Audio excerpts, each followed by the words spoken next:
Hello there my Jedi and Sith friends, and welcome back to another Star Wars video. It is I coming at you once again, your friend and your favourite galactic hostess. Guess who? Star Wars Meg.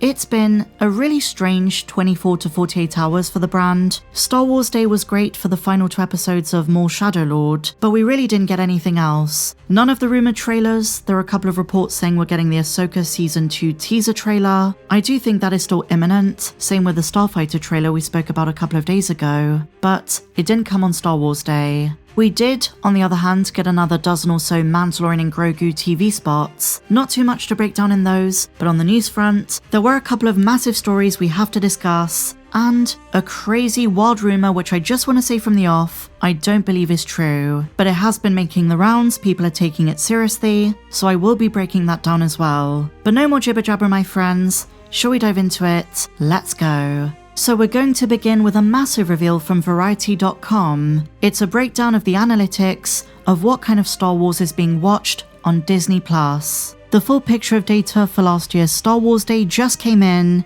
and they say this. Star Wars fans streamed the franchise for 33 billion minutes in 2025. And the breakdown is pretty eyebrow-raising to say the least, and if you're a fan of the sequel trilogy, it's pretty damning. It doesn't seem like there's much interest in episodes 7, 8 and 9. And why do I say this? Well, let's take a look.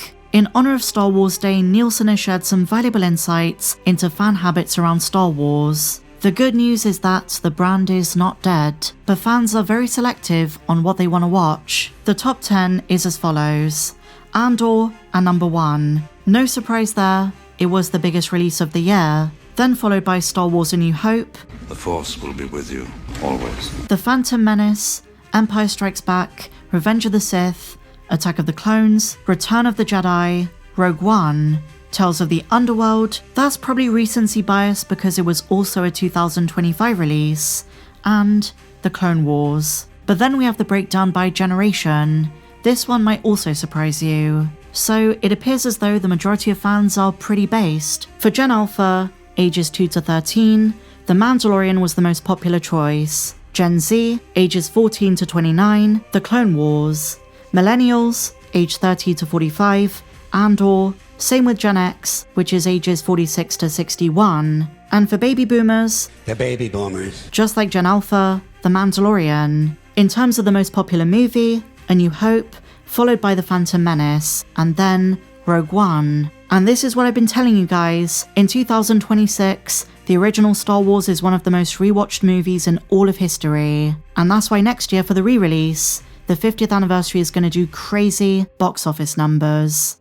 It's not just a re-release, it's the original theatrical cut. Star Wars fans just don't get tired of the original trilogy. Those films are timeless, and I've seen people say that Star Wars fans can't move on, we're too driven by nostalgia and we can't accept newer Star Wars that changes the equation.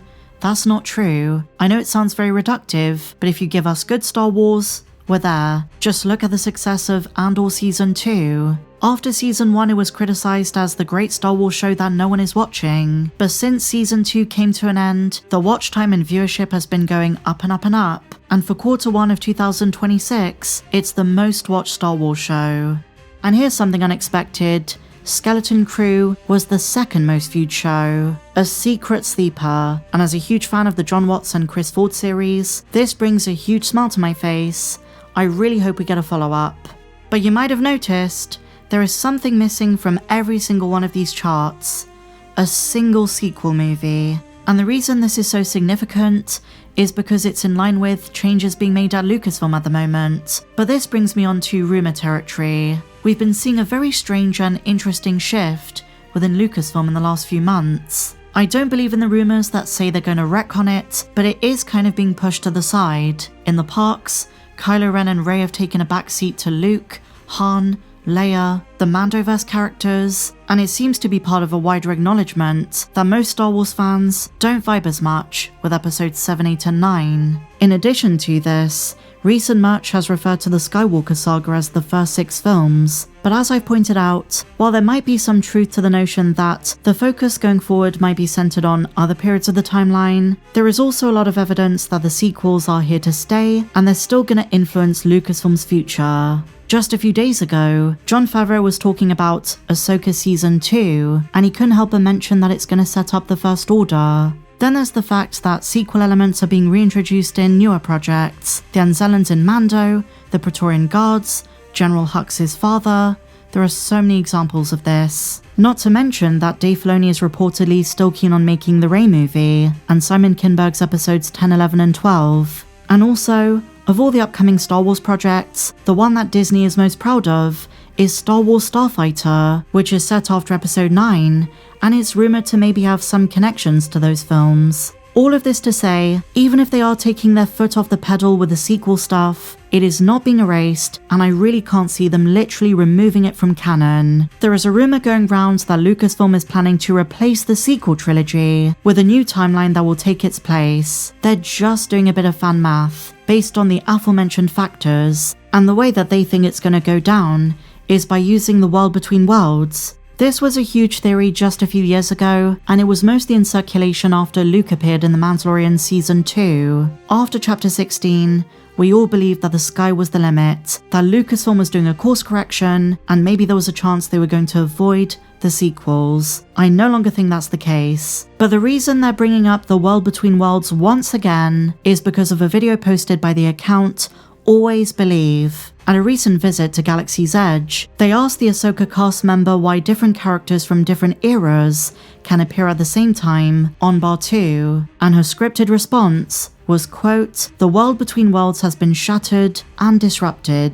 And this has sent some fans into a frenzy because it opens the door of possibilities that they might place the sequel trilogy on a separate timeline. But I'll be honest, I wouldn't read too much into this. If the Ahsoka cast member was going off script, she just came up with a clever explanation. If her response is indeed scripted, then again, it might not have anything to do with the Lucasfilm story group, or even anything that's going to happen in the shows. But you have to keep in mind, that isn't the way the portal works, unless Ahsoka's second season is setting up some kind of fracturing. But like I said, I think they're taking a cocktail of different symptoms, that's what I would call them, and they've combined them to say, look, this is definitive proof Lucasfilm or Disney wants to remove the sequels and replace what happens after episode 6. Rumours like this are getting a bit old, and I would take Jon Favreau's word over a random rumour that is hoping for something I don't think they would ever do. It's a pretty radical move, and I also think about things like the fact you lose Carrie Fisher's last performance, and something else that was mentioned a couple of days ago, and I know I'm talking about Jon Favreau a lot, but he's really been one of the only mouthpieces for Lucasfilm during the press tour of The Mandalorian and Grogu, and he said that Lucasfilm is aware of fan criticisms, but they tend not to be surprised by them. Unfortunately, they don't seem to really give a toss, but it is true that for so many, it doesn't matter what they do in the Mandoverse, because all roads lead to the sequel trilogy. It's why fans were roasting some of the recent Mandalorian and Grogu TV spots, when Sigourney Weaver's Colonel Ward said, "This is about preventing another war." Well, in canon, we know the Remnant is gonna win, one faction becomes the First Order, and eradicates the New Republic, eventually destroying Hosnian Prime. It's a fun few decades between episodes 6 and 7, but it's still gonna lead to Luke on Ahch-To. But it isn't all doom and gloom. There are projects like Ahsoka Season 2 that are doing unpredictable things with the Star Wars mythos, notably in an entirely separate second galaxy, where Ahsoka and Sabine are going to have to confront a mysterious presence, something calling out to Baylan. Then with Star Wars Starfighter next year, it's an excitement based on the fact we're finally moving beyond the Skywalker saga.